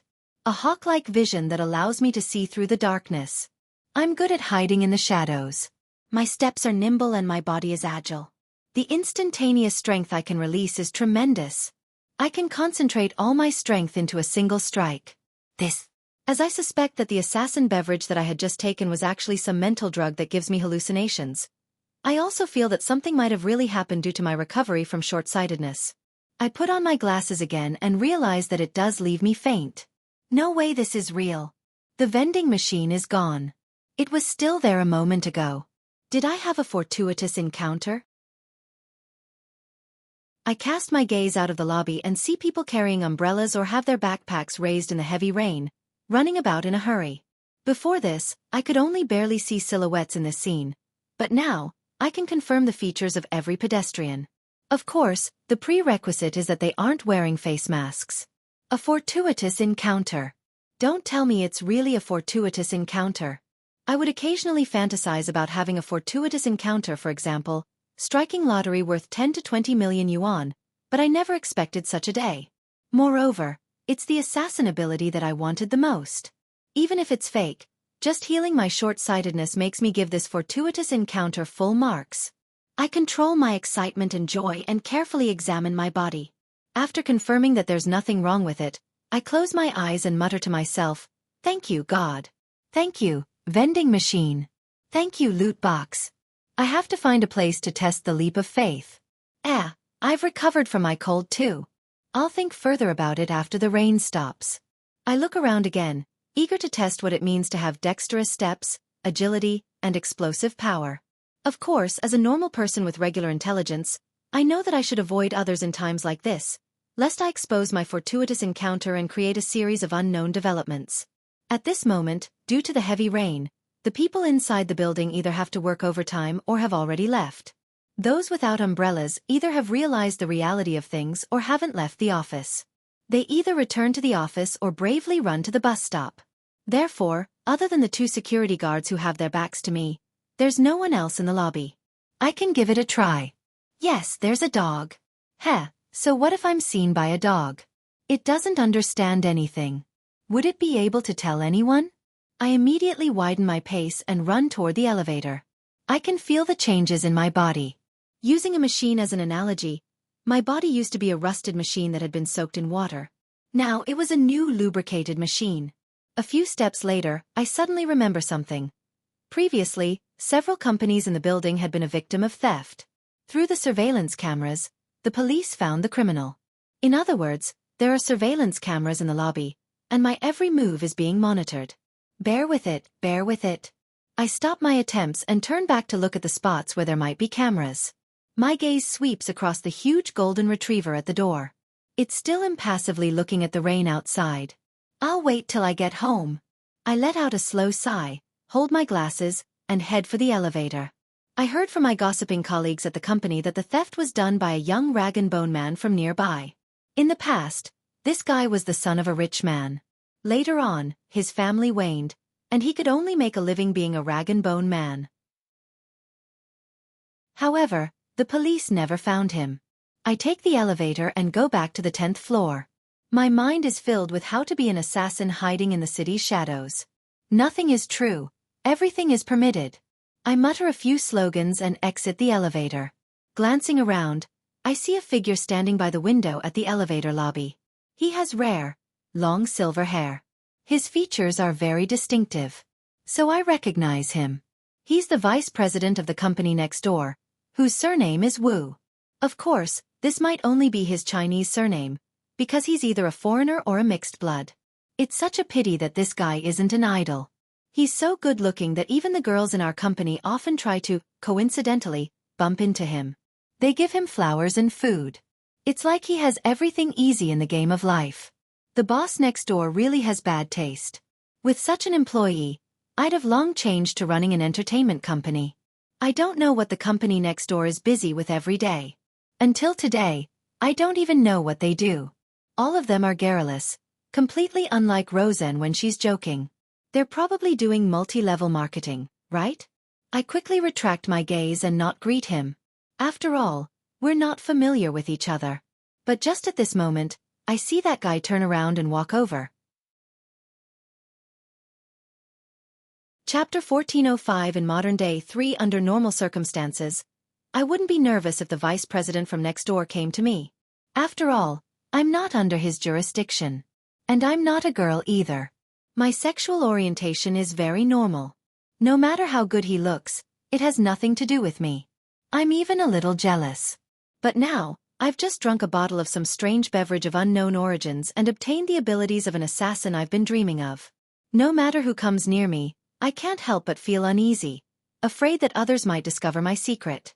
At this moment, the silver-haired guy stops in front of me and says coldly, "Do you have a lighter?" This isn't an attitude a person should have when asking someone for help. Why are you looking at someone like you're looking at an object? Also, the greatest hobby of youngsters nowadays is to stay up late instead of smoking. Why would I bring a lighter with me? No. I shake my head.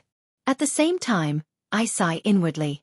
If the female colleagues in my company find out that the handsome vice president next door smokes, they would definitely have their fantasies crushed. This vice president's appearance and temperament easily makes one believe he's some untainted immortal. It's impossible to associate him with vices like smoking. With this in mind, I can't help but ask casually, "Smoking?" The vice president, who has long silver hair and a beautiful face, raises his right hand, revealing a cigarette between his fingers. "People are under the impression that you don't smoke," I reply with a smile. As a slave of society, it's normal for me not to be afraid of the vice president of the company next door. However, ensuring a cordial relationship is almost definite. After all, one has no idea when they will need to job hop and become their subordinate. Having one more friend means one more outlet. Of course, if this gentleman keeps staying in the company next door, then I won't consider such matters. I don't want to enter a weirdo company that just yells slogans 800 times a day. However, if they're willing to pay me a salary of more than 30,000 yuan a month, I dare say that I'll jump ship today. This is the business world, And the first principle is to not go against money. Anyway, as long as I don't violate the law and do not commit crimes, what's wrong with shouting slogans? If I get paid 100 yuan with every shout, I can shout until I make the company go bankrupt. Hearing my words, the vice president seems to fall silent for a moment before saying, "A friend of mine taught me. When it comes to vices like smoking, who doesn't get introduced to it by friends? Only a small number of parents will lead their children astray." Just as I lampoon inwardly, the vice president next door says in fluent Mandarin, "He's been dead for many years." "I'm sorry," I respond reflexively. After that, I find it strange. Why are you telling me this? This vice president doesn't look too smart. Since we aren't familiar with each other, I exchange a few pleasantries and stop. I'm too lazy to bother. I point to the corridor leading to my workplace. I have matters to tend to. The vice president nods without any change in expression.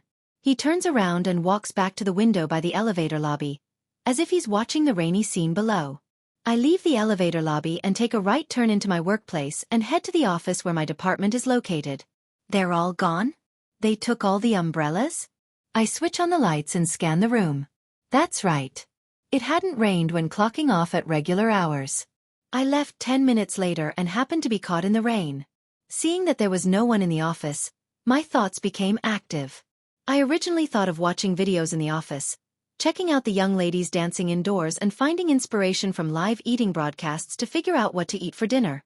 But now, I'm very restless, and I want to test out the various abilities of an assassin. Among them, the thing that attracts me the most is leap of faith. No, feather drop spell. No, that's not right either. Who knows what it's called? In short, it's the ability to temporarily change my body structure and land on the ground like a light feather.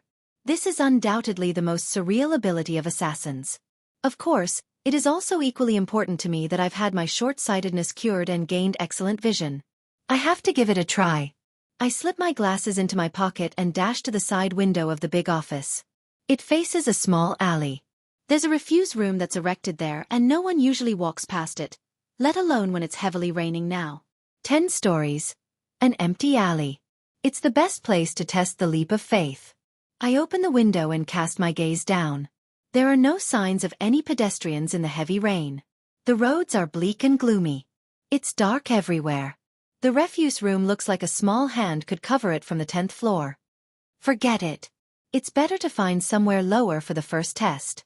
Just as I reveal an embarrassed and polite smile, I hear a voice behind me.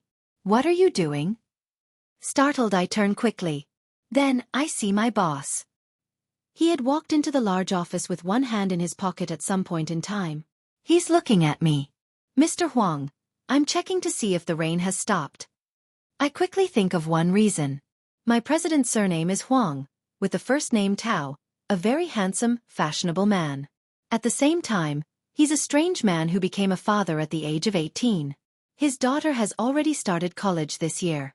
He's only 36 years old and is still swimming through the gals. He stays on the periphery amidst the embrace of news anchors and actresses. CEO Huang doesn't seem to have any doubts about my reason. He nods and says, "You didn't bring an umbrella?" The more you live, the younger you become. Glancing at the president's hair which had been dyed chestnut, I honestly reply, "Don't have such a habit."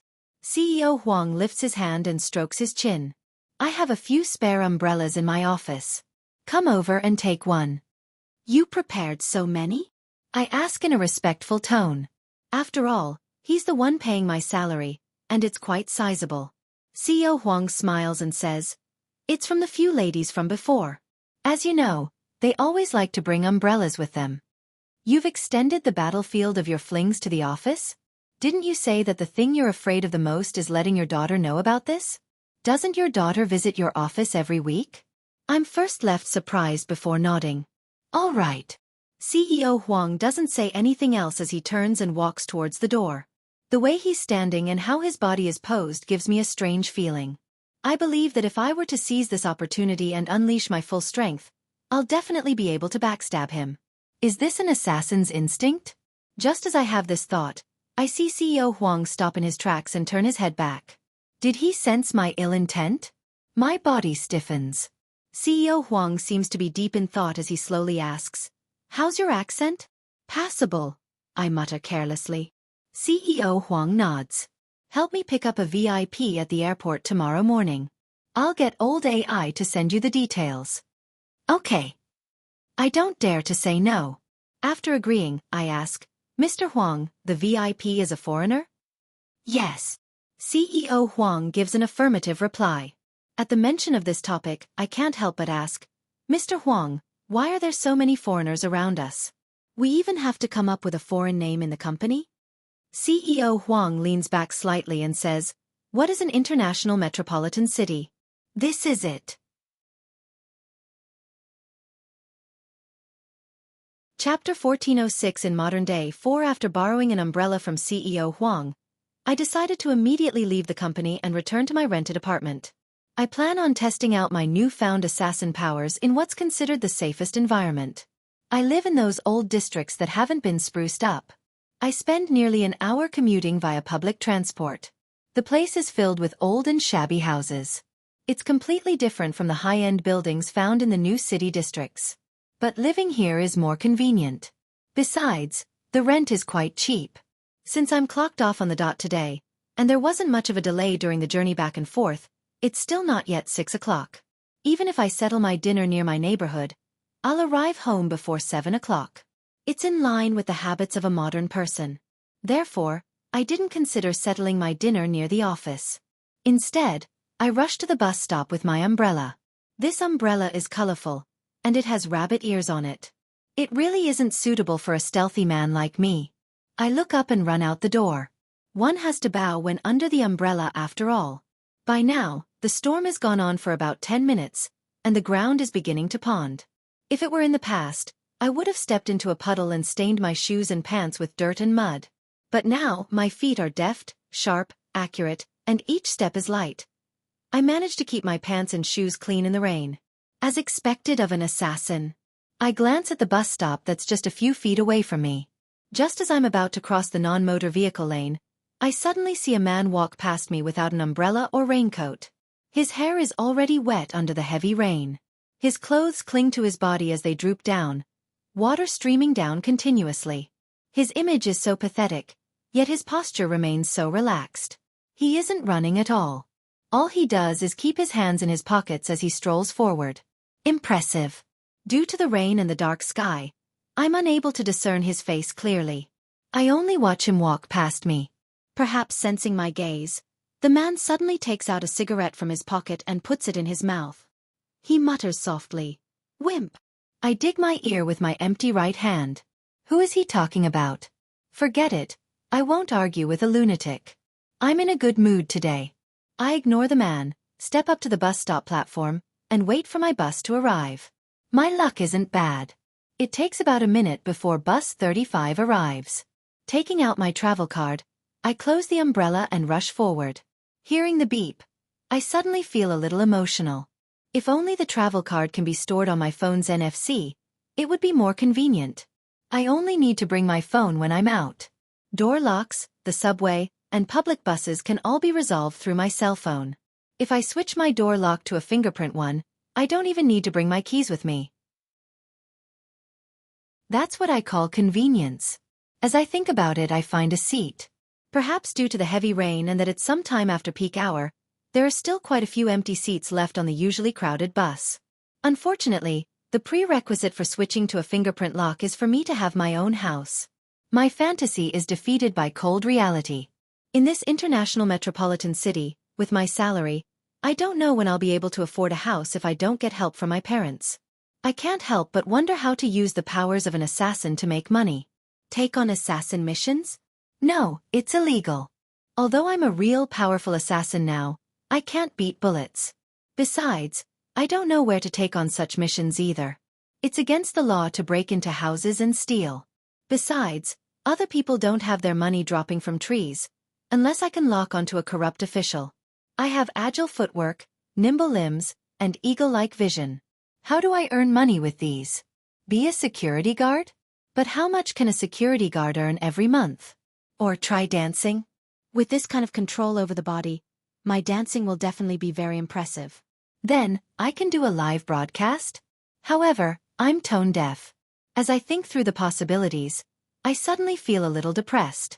It wasn't easy for a miracle to fall from the sky, yet I can't use it to improve my life or earn lots of money with it. It cured my short-sightedness at the very least. It's a medical miracle that can't be bought even with millions. I exhale slowly and tell myself not to be too greedy. At this moment, I suddenly feel a chill. It's not from the air conditioning, but a coldness that pierced through my skin. I turn my head and look to the side, only to see that there's no one sitting there. My instincts tell me that there's something invisible there. Hiss, a ghost? I can sense ghosts after becoming an assassin? I first widen my eyes and carefully observe. Then, I retract my gaze and pretend not to notice anything. If the ghost realizes that I can see it, I'm doomed. Assassins do not have abilities to deal with ghosts. My body uncontrollably tenses up. I try to act as if nothing had happened, but I'm helpless. The chilly feeling grows stronger, as if it's getting closer and closer to me. I look straight, but a vision appears in my mind. A blurry man with a bluish-black face draws nearer and nearer to me. He leans to my ear and blows his breath on my face to test my reaction.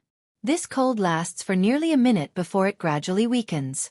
Before long, the bus stops and the two doors open at the same time. The cold and terrifying aura disappears. The ghost reached its stop? Even ghosts use buses to travel? Amazing. I relax and have a better understanding of the changes in my body. I'm not surprised that there are ghosts because I have become an assassin. Everything is possible. The bus stops along the way and I arrived at Hong Kong North Road 50 minutes later. My rental apartment is nearby. Since the storm has stopped, I don't use the umbrella. I get off the bus and go straight for the place I had planned on eating while on the bus. Yuzhou Stir Fry. There are many old shops in this old district that serve delicious food at cheap prices. This is one of them. If it weren't for the rain earlier, many tables would be set up outside. Inside the store, I casually glance around. I smile as I walk to a table and sit opposite a young man. He ordered only a bowl of Wuxia shredded pork and white rice. He's looking at his phone while eating with full focus. Not on a date? I rap the table, startling the guy opposite me. He's my childhood friend, Peng Deng. Recently, he's also been working in this international metropolitan city. As I helped him find a place to live, we ended up living very close to each other. It's all in the same neighborhood. How can I have a date when the weather is so bad? Peng Deng looks up at me. He doesn't put down his phone and asks, "Want to play some ranked matches tonight?" I'm not free. I have no intention of playing games right now. I just want to try the leap of faith. Peng Deng studies me intently for a few seconds. You have a girlfriend? I hope so too. I turn my head to the boss. 1 stir-fried sliced beef, 1 tomato fried egg soup, and a bottle of Coke. When something good befalls one, celebrations are in order.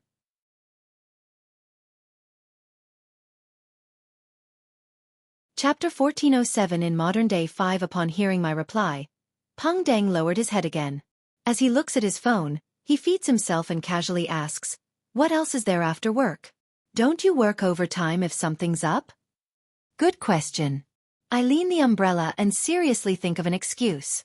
Peng Deng is a typical smartphone zombie who doesn't even focus on eating. Most of his attention is on his cell phone, but he's actually a very sharp person. He's good at capturing details and can always easily see through my lies. Of course, most of those lies were a product of not putting enough thought into it. They're more like jokes. I can't tell him that I'm trying to jump off a building, right? After some thought, I rap the table. My boss wants me to pick up a foreign guest at the airport tomorrow. And he'll only give me the details at night. I'll have to make some preparations. I need to practice my accent and contact a driver to confirm the schedule. It's plenty of work. Yeah. Peng Deng takes a bite of rice and the meat shreds before swallowing it. Then he asks with a smile, "The Casanova boss you mentioned before?" I never said that. I outright deny Peng Deng's claim. When he looked up at me, I smiled. I said he fooled around. You mustn't make mistakes when passing judgment. TCH. Peng Deng replies before looking down at his phone. Before long, the dishes I ordered are served. One is stir-fried sliced beef, and the other is tomato fried egg soup. The oil on the former glistened, and the aroma of celery perfectly fused with the beef's aroma. The meat was very tender, and its juices were salty, but not excessive. The sauce was filled with flavors, and with just one plate of this meat, I could finish it with 3 bowls of rice. The tomato fried egg soup is part of Sichuan cuisine. Lard is used first. After it's heated up, beaten eggs with water and salt are added to the mix until it's completely cooked. This way, the fried eggs would be fluffier, and there will be a certain level of saltiness to it. Following that, water and processed tomatoes are put in, along with a few green vegetables. Finally, the soup will have the obvious fragrance of oil and eggs, mixed with the sweet and sourness of tomatoes. The freshness of the green vegetables make the soup have the delight of a meat soup, but without the cloyed taste at all. Just as I drink a bowl of delicious egg soup, the boss walks over with a bowl of rice and a bottle of cold Coke. Ice cock. I can't help laughing inwardly as I heard his accent. Considering that I have to jump off a building later, it wouldn't be good to eat too much. I ultimately only have 2 bowls of rice. Of course, I definitely wouldn't waste the meat and eggs. At this moment, Peng Deng still has a third of his food left. Don't use your phone while eating. Don't eat while using your phone. I stand up and give him a heartfelt lecture. At the same time, I boldly pay only for my share. Peng Deng and I aren't hypocritical friends who insist on footing the bill. Furthermore, it's the end of the month. Finances are always a little tight during this time of the month. Fuck, you didn't even give me a bottle of Coke. It only took this long before Peng Deng realized it. I'm done eating. I pick up the umbrella leaning against the table. Extravagant. Peng Deng appraises my choice of buying a bottle of Coke. Something good happened to you? Or are you moonlighting? Before he can ask me, his gaze suddenly stops on the umbrella with the rabbit ears in my hand. Hey! He makes a strange sound. My boss lent it to me. You know that he has many girlfriends. I understand what Peng Deng is thinking. How boring. Peng Deng turns his attention back to his phone again. I enter the old compound of my rented apartment after leaving the shop. The tallest building is only 6 stories, so there aren't any elevators. When I pass the entrance to the first floor, I catch a glimpse of the mailbox through the corner of my eye. Some memories churn, making me walk over involuntarily and open the letterbox that belongs to Unit 602. There's a postcard lying quietly inside. Even without looking, I know that she was the one who had sent it. She was a middle school classmate and high school classmate with me and Peng Deng. She later went overseas for studies and is currently working in this city. Her family background is good, and she often travels. From time to time, she'll send local specialties or postcards to friends in the same city. I hesitate for 2 seconds before picking up the postcard. The back is indeed familiar as graceful handwriting is plastered across it. This is the famous Sedlec ossuary around here. I flip the postcard and take a look. The pillars and walls that are lined with skulls make me feel horrified. Then, I feel that strange sense of holiness. Shaking my head, I put away the postcard and return to Unit 602. This is an old apartment with 2 bedrooms and 1 bathroom. It has a history of at least 20 years. I live in a guest room, and a young couple lives in the master bedroom. This couple are nice people. Not only do they have a sense of hygiene, but they often cook by themselves and invite me to eat together. The only problem is that they quarrel at least twice a week. It's quite annoying. I plan to move to stay with Peng Deng when the rental contract is over. Of course, the prerequisite is that he hasn't started living with his girlfriend yet. After putting down the umbrella, I go to the window of the guest room. I peek out and look outside, considering whether I should jump. Although the rain has stopped, the sky is already dark and there aren't many pedestrians. 6th floor. Forget it. I'll go to the building with the small supermarket. I think it's better to be safe for the first time. It's only 3 stories. This neighborhood is very old, and it has a large population. Hence, there are plenty of stores on the first floor. There are hairdressers, eateries, as well as grocery stores and repair shops. One doesn't even need to leave the compound to have access to these amenities. I change into black clothes as a protective color and take my keys and phone.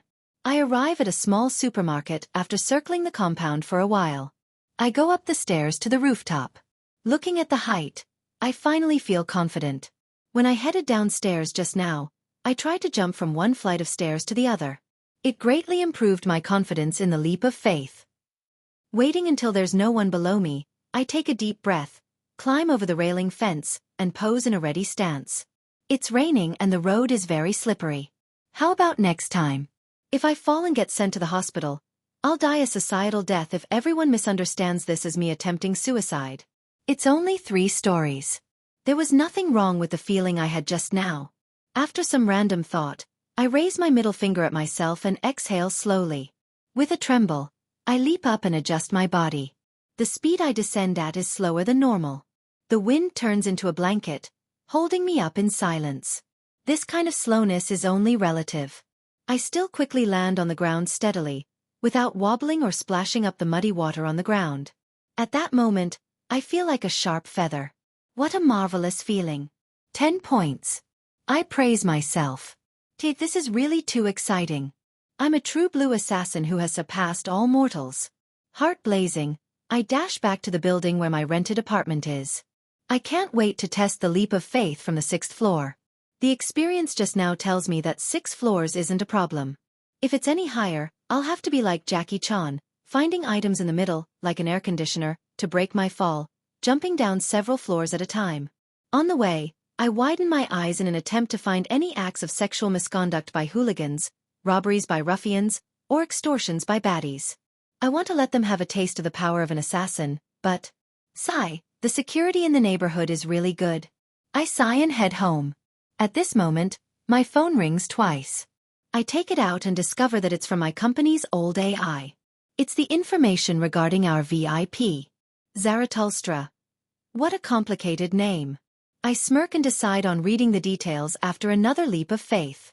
Sigh, even if I'm an extraordinary assassin, I still have to work on stuff my boss instructs me to do after work like, as the Japanese put it, a shichiku, a corporate cattle.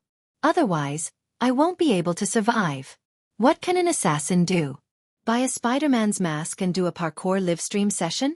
Without being in a rush to enter the bedroom. I once again think about how to make money using my assassin abilities.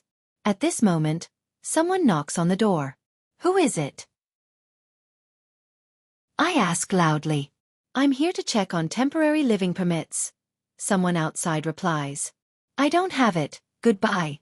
I lampoon as I walk to the door and look outside through the peephole. 2 people in police uniforms stand outside the door, with one of them standing in front, blocking the face of the other. He has a receding hairline and his eyes are slightly gray. For some reason, I suddenly quiver and feel inexplicably sad. I open the door. My surname is Deng, and I'm the officer in charge of this compound. The gray-eyed officer introduces himself with a smile. Then, he looks at the information in his hand. Zhou Mingrui, am I right?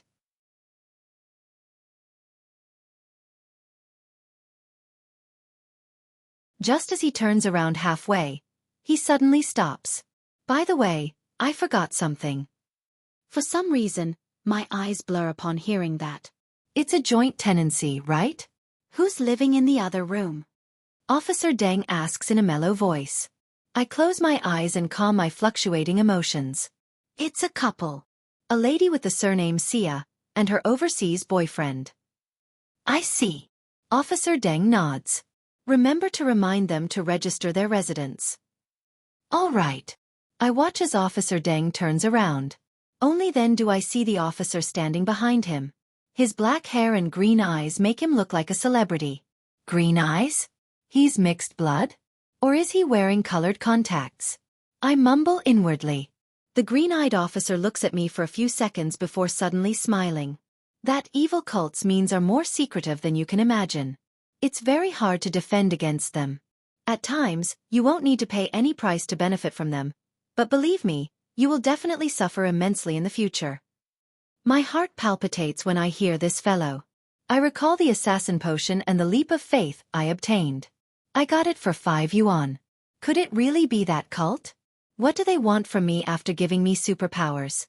I understand. I'll make a report. I try hard not to show my fear as I reply to the green-eyed police officer. After sending them off, I return to the cramped guest room and sit down on the bed. I face the computer desk as I contemplate over what happened today. It doesn't make much sense. If that vending machine really was created by that cult, there's no need for them to hide. If they give every believer a bottle like the assassin beverage, then they can rule the world. Perhaps there are restrictions? But an organization that can obtain superpowers is definitely not simple. It's not something the likes of ordinary cults can achieve. But what's the point of giving me superpowers? To get a fighter? It's not like I'd go. If they dare to look for me, I'll dare to call the police. Money. I'm just from an ordinary family in a small city. Although my family has a place to stay, in order to provide for my other two siblings, my parents haven't managed to save up much money. It wasn't until Benson and I started working that our family situation improved slightly. After some thought, I pick up my phone and tap open WeChat. I find my brother, Benson Zhou, who works as a civil servant. B. Did you offend anyone recently? I send a message. B is the nickname I gave Benson. It stems from the B in his name since he's balding. Who can I offend? Very quickly. Benson replies. I'm just a puny civil servant. I work cautiously every day, and I'm not a politician. I don't even serve the public at a window. Who can I offend? Before I can respond, he sends another message. What's wrong? What happened? I encountered something that I suspect to be fraud, but I don't have anything worth being scammed of, I reason. Benson replies one line at a time. No matter how poor a person is, there's still value in scamming them. Who doesn't have any friends or family? If you don't have money, can't you borrow it?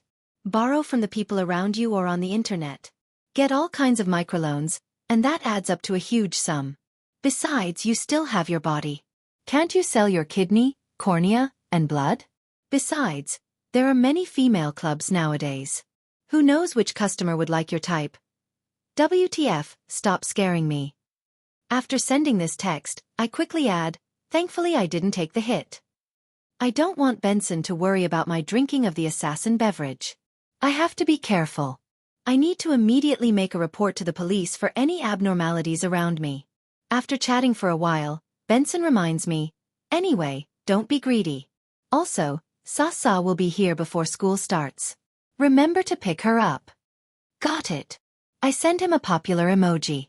It's a monocle-wearing emoji?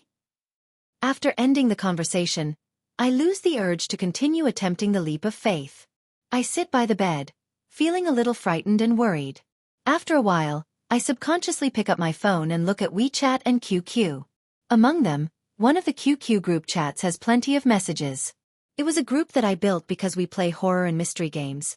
It's called the Tarot Club, and it's filled with other netizens. I take a quick scan at it and see someone named the Star send a message. Everyone, be careful. A mysterious cult has appeared. Chapter 1409 in modern-day 7 cult? My attention is immediately drawn to this word. What has a cult got to do with us? A group member named Judgment asks. Mysterious? How mysterious? A group member named Justice asks. All kinds of messages appear in the group. It's rather overwhelming. I originally created this group when I was playing a horror mystery game. I invited friends who were quite good at the game back then, and such games often contain mysticism-related elements. Therefore, after the game gradually lost its popularity, the group turned into a group that leaned towards discussing mysticism. Of course, in any chat group, daily interactions take up the majority of the content, except for sex-related chat groups. Amongst the members, the lady named Justice is most curious about mysticism. From her daily conversations, I can tell that her family background is quite good and she isn't too old. I think she's a student. After the group members are done asking, the star types, that cult likes to attack ordinary people. Especially those who like mysticism. They will use all sorts of methods to allow you to obtain powers that exceed the limit of mortals. For example, the later it is at night, the more energetic you are. I already have this superpower. A group member named the Magician replies excitedly. She's also a girl. I remember her mentioning that she has a sizable income from writing novels on a certain green-colored website, and is considered one of the phenomenal writers there. However, from the way she makes all kinds of suggestive comments when she speaks, perhaps the green-colored website I'm aware of isn't the same website she was talking about. Compared to the day, I prefer the night, says a group member named the Moon. What is this fellow trying to say? Is he like a night owl, or is he hinting at something? I scratch my chin, unable to read the thoughts of the Moon. This fellow has always been like this. If you want to say that he has deep knowledge, he will post links regarding exquisite dolls in the group chat from time to time, asking everyone to help him at some price-slashing site. It's obvious that he's some type of shut-in. But to call him naive and immature, he often says profound things. Whether it's Chinese medicine, Western medicine, or even all kinds of relatively unknown medical knowledge, he gives off impressive vibes with his theories and examples, even if I can hardly understand it. Previously, he had diagnosed that one of our group members, the Hermit, had a rare disease. He successfully helped her recovery from an old ailment of hers, making everyone see him in a different light. The Star ignores the Moon and replies to the Magician, "Then can you only sleep 2 hours a day?" "I can, but I can only maintain it for a week. I have to catch up on my sleep after that. Furthermore, my body will feel like it's been run over by a car, with tire tracks on my face." The Magician replies. The Star continues, "Anyway, the cult will first allow you to obtain Superman-like powers. For example, you can remain extremely energetic despite sleeping for 2 hours every day. You can see all kinds of spirits, jump off tall buildings without suffering any damage, and control flames, etc., etc. Isn't this good?" Justice immediately replies. The Sun, Judgment, and Magician say, "Isn't this good?" +1, +1. I think for a moment and used my alternate account, the world. +1, the Star sends an emoji. A price is always exacted for what fate bestows. I didn't say that. Lu Sun. JPG. The Magician replies immediately. I suspect this is a subconscious reflex of hers. Is there really a power that transcends the mortal world? Justice asks. Clearly, she had imagined that the Star was joking. Without waiting for the Star to respond, the Moon says, "There are too many things in the world that go beyond your imagination. It doesn't mean they don't exist just because you don't see them." The Sun immediately replies, "There's some mysticism that's real? Stop fooling kids?" A group member named the Hanged Man sends an emoji. That's right, that's right. There are still young schooling children. One shouldn't talk about the strange and supernatural to children or make suggestive comments. The Magician echoes in all seriousness. The Sun replies, I am already in middle school.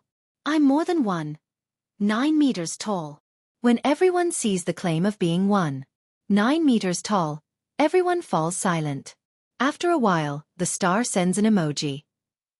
In short, once one is bewitched by the cult and accepts their gift, they will definitely have to pay a huge price after joining them.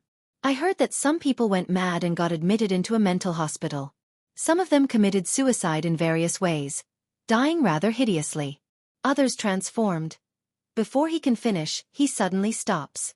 His profile picture indicates he has gone offline. What transformation? I ask with my alt, the world. My main account is the Fool, a mature man worthy of trust. Therefore, I can't ask questions casually. Could the Star be held down by those cultists? The Magician gives a very imaginative idea. Haha, how could there be such a thing? I'm talking about a mysterious Kuldfulfnejgt. Judgment is also a girl who always echoes the Magician. After making this joke, the Star comes online again and says, Fuck, there was a sudden blackout just now. I had no choice but to switch phones. Well, that's all from me. I have to head out. I have matters to tend to. Anyway, there's no such thing as a free lunch, so don't eat it. Don't be bewitched by the cult. Bye. As the Star goes offline, I suddenly receive private messages. They come from the Hanged Man and the Hermit. Take note. I think the Star might be a member of the cyber police. The Star might be a policeman. Be careful what you say in the group chat. It's really possible. To actually know about mysterious cults, I immediately reply to the two group members, it's fine. We're not a cult. It's not like I'm always the one making suggestive comments. Most importantly, when discussing international and domestic situations, I would stop it in time and send a picture that says, improper discussion about the imperial court is a crime that leads to death. Glancing at the group chat again, I quit QQ and once again start thinking about what I should do. After some thought, I'm still out of solutions. It's impossible for me to spit out the assassin beverage, nor can I vomit it out. I can only pretend that I don't know anything and ignore recruitment attempts of any cults. If I meet them, I'll immediately call the police. I force myself to focus on my savings and wallet. At the thought of this, I immediately free myself from my worries and begin to work. This is about being a slave of society. After confirming the flight details, the chauffeur, the hotel arrangements, and the pickup sign, I do a round of oral practice.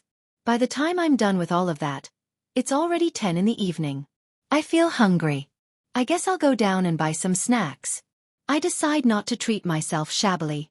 As soon as I walk out of the guest room, I hear a quarrel from next door. Of course, it's mainly that lady named Sia Taz, who's shouting at her overseas boyfriend. Don't you get tired of that?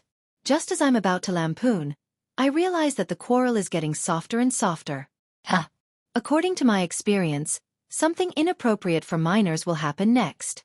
Although I'm not a minor, I'm single. After some thought, I return to my room, open the window, and jump onto the windowsill before jumping down with great familiarity. In the wind, my body feels light as if all my worries have been blown away. After landing safely, I heave a sigh of relief. I feel like I've completely grasped the power of assassin. The area outside the compound I live in remains lively late into the night. There are a few barbecue stalls, some selling fried rice, some selling stir-fried noodles. Some sell street food, like stewed meat, cold vegetables, duck necks, and crayfish. People who pass by will unknowingly sit down or come in front of a stall before sadly putting on a kilogram. Taking into consideration my little tummy. Wait, my tummy seems to be missing. That tiny tummy I've worked so hard to get from all my meals is gone. This is a change brought about by assassin? I feel surprised once again. This gives me a lot more options besides the snacks. I can have barbecue food to celebrate. Forget it. I have to restrain myself. If an assassin is 170 centimeters tall, but ends up being 100 kilograms, wouldn't my target end breaking out into a laughing fit when they see me? I slowly exhale and decide to go to the 24-hour convenience store. To the left is a Family Mart. To the right is Lawson. It's very unfriendly for an indecisive consumer like me. I heard that Lawson has launched a few new types of ice cream recently. I recall and turn to the right. Just as I enter Lawson, my eyes light up as I see a gorgeous woman.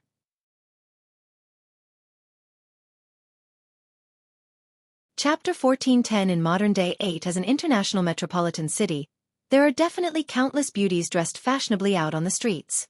Even if I don't pay attention to them, I would often find women that catch my attention. But even so, this person that's inside Lawson is a rare gem. I can't help but steal another look after seeing her. Her brown-dyed hair cascades down like a waterfall, and two crystal-like accessories hang from her earlobes. Her eyes sparkle, looking as clear and beautiful as the eyes of deers in forests. She has plenty of charisma. Out of courtesy and habitual shyness, I tear my eyes away from the girl and walk past her to the area where the fridge is. During this process, I can't help but turn around to take a few more looks, but I suppress my actions to avoid offending her. Which ice cream should I buy? I gaze at the transparent sliding door of the cool box and fall into deep thought. Recently, the more popular ones are Fat Crabs, Iron Cauldron Stew. Taking into account my successful weight loss and my need to prevent any rebounds, as well as my tight financial situation at the end of the month, I ultimately chose Fat Crabs. Then, I go to the neighboring room to get a bottle of chilled CR and a packet of cucumber-flavored potato chips. All three combined form my supper for the night. If it was the beginning of the month, I definitely would have bought more. I'll keep them at home and eat them when there's a need. I don't have to go downstairs every time, but there's no need to be so carefree with my expenses now. CEO Huang had once said, "Don't let trivialities take up your most important liquidity." Without any hesitation, I take my snacks and walk to the counter to stand in line to settle the bill. At this moment, I suddenly smell a faint fragrance. In the next second, I turn my head and see the gorgeous beauty walk past 2 rows of shelves. She smiles and says with her eyes shimmering, "Can I add you on WeChat?" Me. I arch my arms a little and express my puzzlement in my speech and pose. I've never had girls ask me for my contact details all my life. That's right. The beauty nods happily and says with a smile, your looks and temperament matches my taste. I want to get to know you. If she were to praise me for being handsome or good-looking, I definitely wouldn't have believed her. However, it's not impossible that my looks and temperament matches her tastes. Maybe she likes my type, right? For a moment, I understand what it means to be overwhelmed and flattered. In the next second, I become more wary. Could it be some multi-level marketing scheme? Or some honey trap? As an aficionado of legal shows, a fan of the legal report of many years, I am instinctively wary of good things falling into my lap. As I hesitate, the eyes of that beautiful woman standing in front of me fogs up. It makes me feel ashamed and guilty. Perhaps it's not some multi-level marketing or honey trap. Even if it is, she's just adding me on WeChat. It won't be a problem if I pay more attention in the future. I think for a moment and hurriedly say, all right. I turn around and place the bottle of CR on the counter before taking out my phone from my pocket. However, when I look at that girl again, she has already disappeared. It's not as if I can't see her. I can still see instances of her back appearing through the cracks of the shelves. What about appreciating my looks and temperament? How did you have a change of heart so quickly? Just as this thought flashes through my mind, I heard a chime.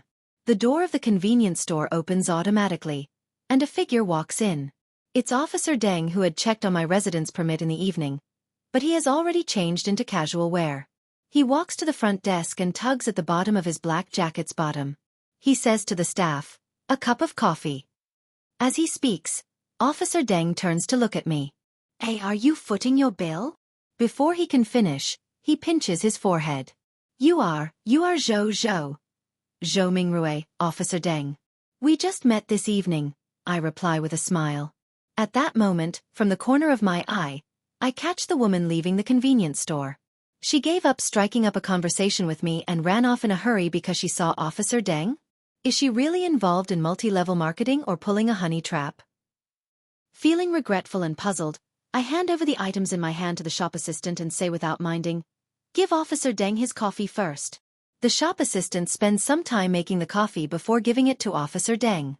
He gives me a friendly smile and heads out with the cup in hand. After taking a few steps, he stops and says with a self-deprecating smile, "I forgot to remind you that the cult will use all kinds of means to approach the target. Be careful." Cult. Suddenly, I am aware of a possibility.